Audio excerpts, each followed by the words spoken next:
Yeah, so I work in Negev in the daily childcare, and the children are aged from 1 to 3, and I do normal tasks like changing the diapers, preparing the food, playing with them, or supporting the therapist.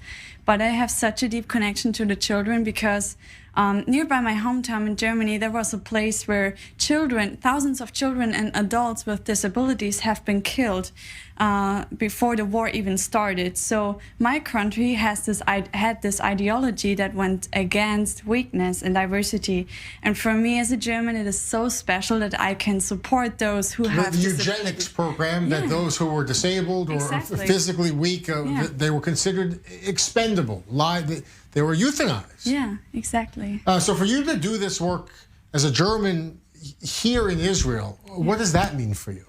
It means to me a lot because actually I can't make the past invaluable, but I can coin the future. And with the service, I want to give a sign for hope and that a different future is possible.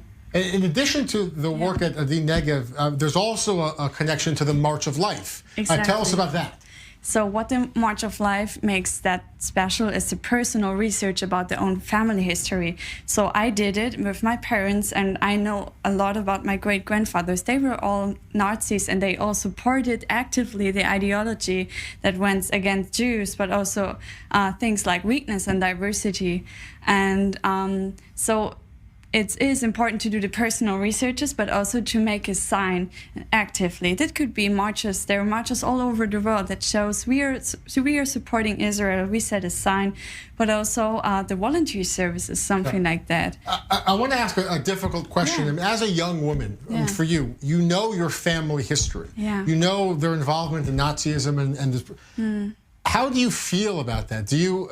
I mean, these are your relatives, and this is part of still in living memory. Yeah. How do you come to terms with this part of your family? So because I'm the 4th generation, I didn't know them by person.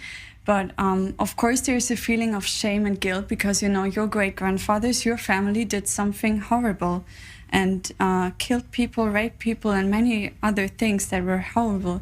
So for me, of course, there's a feeling of guilt and shame, but also this motivates me and encourages me to do something like that and to do good things, to support and to help, to do the opposite of what my family did in the past.